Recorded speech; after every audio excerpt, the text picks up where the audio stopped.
Ini problem yang harusnya mestinya kan paling tidak juga disadari oleh ulama. Kalau saya kan orang belakangan datang ke Islam, keterbatasan saya itu amat kecil dalam rangka untuk bisa mendekati umat yang besar kan gitu. Jadi ya paling-paling saya untuk orang yang datang ke sini aja. Ayo kita sharing yuk bagaimana kita menjalankan bertani yang Islami. Pernah nggak dibicarain di pondok pesantren atau di sekolah-sekolah umum ya? Berternak yang Islami. Bertani Islami itu bertani tanpa pestisida. Ya betul. Karena pestisida hakikatnya itu zolim. Zalim. Ya, Kangerin. Sekarang tuh sudah zolim, mahal gitu. Habis mahal nggak ada lagi.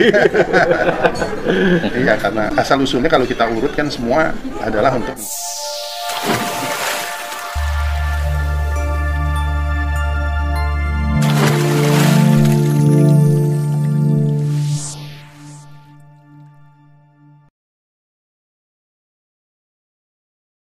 rumah makan bumi, yaitu memanfaatkan seluruh kekayaan bumi, lapisan atasnya, bukan bawahnya. Yang lapisan atas dimanfaatkan itu tandanya orang kaya.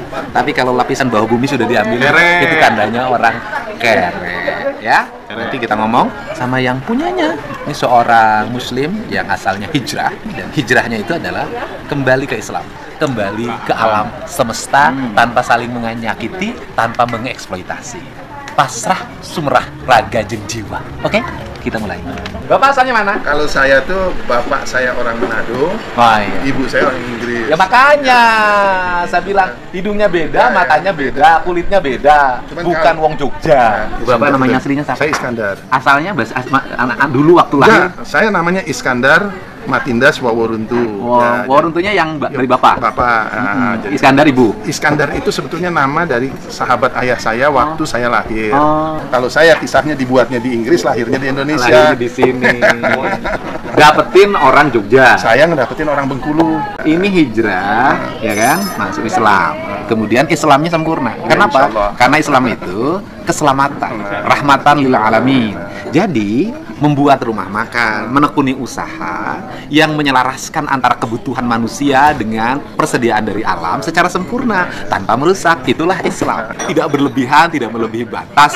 Apa yang ada kesemestaan ini menjadi sesuatu yang diberikan dan digunakan dengan ada batas. Saya sendiri menggunakan sebuah struktur dalam mencoba mensiarkan tentang aspek tanggung jawab hubungan manusia dengan alam. Keren. Kan begitu. Nah, sebenarnya dalam Islam itu satu hal yang paling menyentuh saya dari awal, yang langsung saya pegang sebagai pedoman hidup, itu sebenarnya ada pada toyib. Nah, toyib itu sebetulnya Halalan, dan toyibnya ini kalau Tapi halal yang kan, toyibnya, yang toyibnya, halal umum. Keren. nah, halal itu sesuatu yang banyak dibicarakan. Nah, tapi toyib itu kan punya konsekuensi yang bersifat mendalam. personal. Bagaimana memastikan semua barang yang kita pakai, apalagi kita makan, berasal usul dari proses yang baik, kan begitu Pak. Nah, dan ini yang kalau kita kaitkan dengan zaman kita, proses industri itu gagal mengadakan kebaikan dalam produk-produk. Makanannya halal tapi tidak toyib. Tapi kalau dalam Islam sebenarnya barang halal itu harus toyib. Harus toyib. Memang problem dari kehidupan kita karena hampir semua kebutuhan kehidupan kita kan sekarang datangnya dari mekanisme industri. Iya. Padahal industri kan nih sebetulnya niatnya itu sendiri sudah masalah karena niatnya hanya mencari financial gain, keuntungan uang. Caranya eksploitasi, mengambil sesuatu lebih daripada yang menjadi hak kita. Seperti Bapak bilang tadi, Kang Deddy bilang dari alam kita mengambil lebih, dari manusia kita ngambil lebih. Padahal sebenarnya Allah menciptakan semua dengan ukuran-ukuran yang pasti. Dalam dirinya Kang Deddy ada hak saya, dalam diri saya ada hak Kang Deddy. Begitupun di hutan, di sungai ada hak kita. Tapi Ada juga hak orang lain. Ada hak orang Ada lain. Ada cacing. makhluk-makhluk lain. Cacing, hak ikan. Betul. Dan itu hak yang dijamin oleh Allah. Kalau kita menanam kebaikan di tempat itu, kita akan dijaga oleh kebaikan kita. Kan itu memang sudah menjadi sunatullah. Semua yang menanam kebaikan itu akan mendapatkan, kalau dalam bahasa kerennya itu sustainability. Kalau dalam Sekarang bahasa diomongin kita, tapi nggak dilaksanain. kalau bahasa kita tuh barokah. Barokah itu sesuatu yang menjadi pegangan hasil kita di dunia dan juga membuahkan kita di akhirat.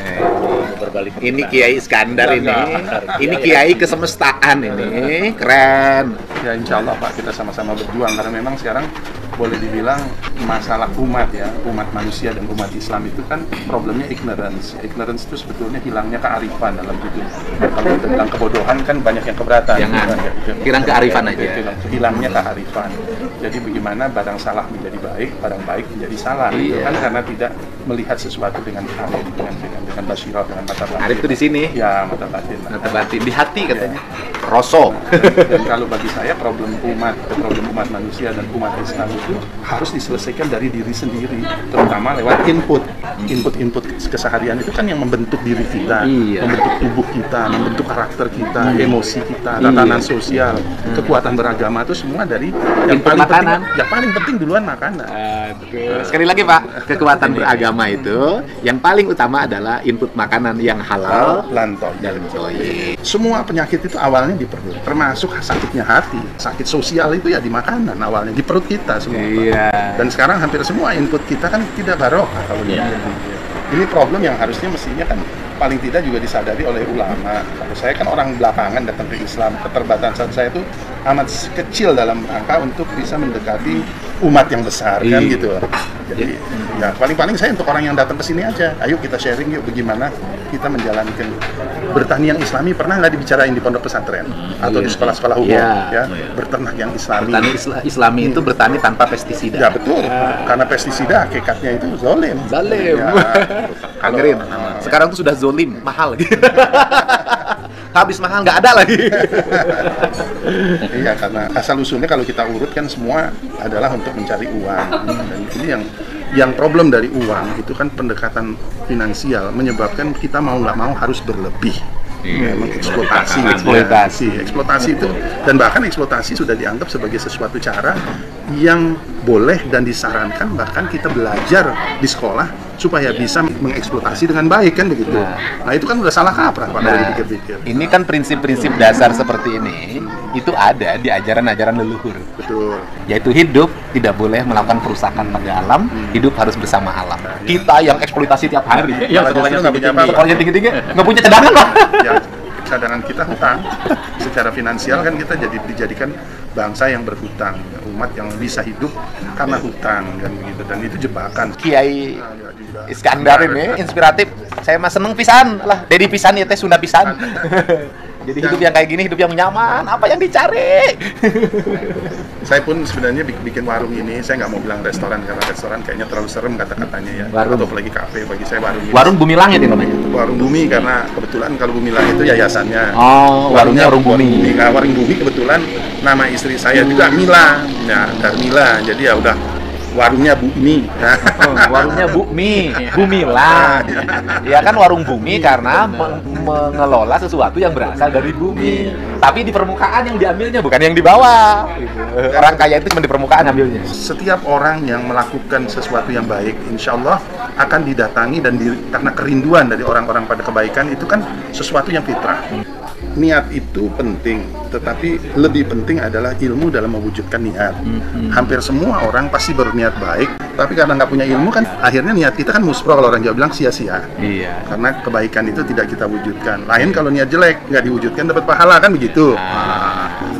Kalau kita lihat sekarang kualitas kita sebagai bangsa, sebagai umat Islam atau umat-umat agama lain, itu semua menurun, kesehatan menurun, perilaku menurun, emosi juga kita semakin hari semakin menurun kualitasnya, tatanan sosial tambah hancur kan, dan terakhir agama kita juga pemahaman agama itu amat dangkal. Iya. Nah itu semua karena input yang tidak barokah Mas.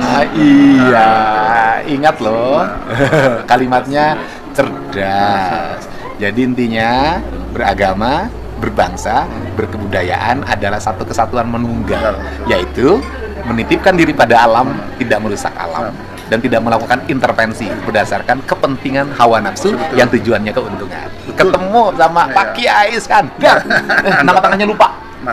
Matinda Woworunto keren. Saya salah. Hebat, ilmunya tinggi. Kita keliling kebun. Ini rumahnya, keren kan?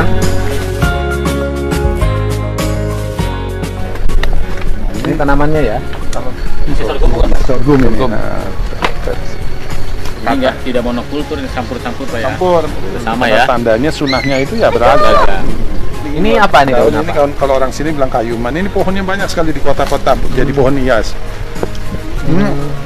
Daunnya dilalap, dijadiin sayur bening, dijadiin apa, nggak ada rasa pahitnya sama sekali.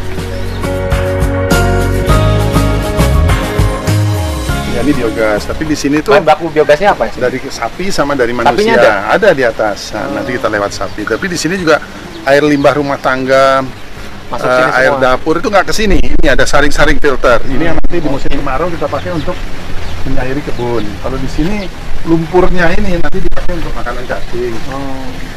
Sisa-sisa makanan dari rumah makan. Cacingnya nanti dilepas. Cacingnya untuk makanan ayam kita nih, anak-anak ayam kan kita pisahin dari induknya supaya dikasih cepat makannya berkembang. Kasih cacing, ikan kita kasih makan cacing. Nah, jadi. Ini ada apa Pak? Kalau ini sebenarnya, ini untuk pemijahan lele kita kalau bikin bibit lele di sini.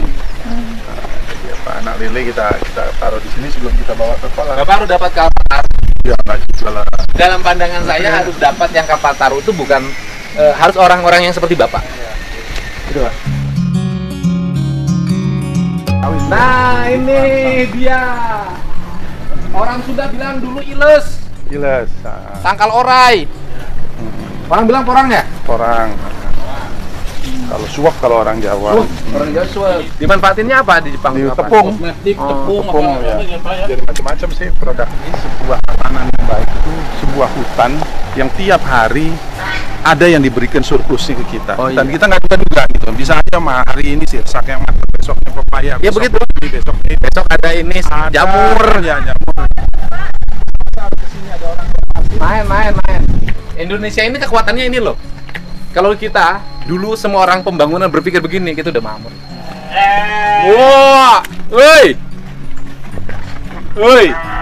Tapi cepat ya. Ada peras, ada biasa. Oh, lagi hamil. Anaknya bobo.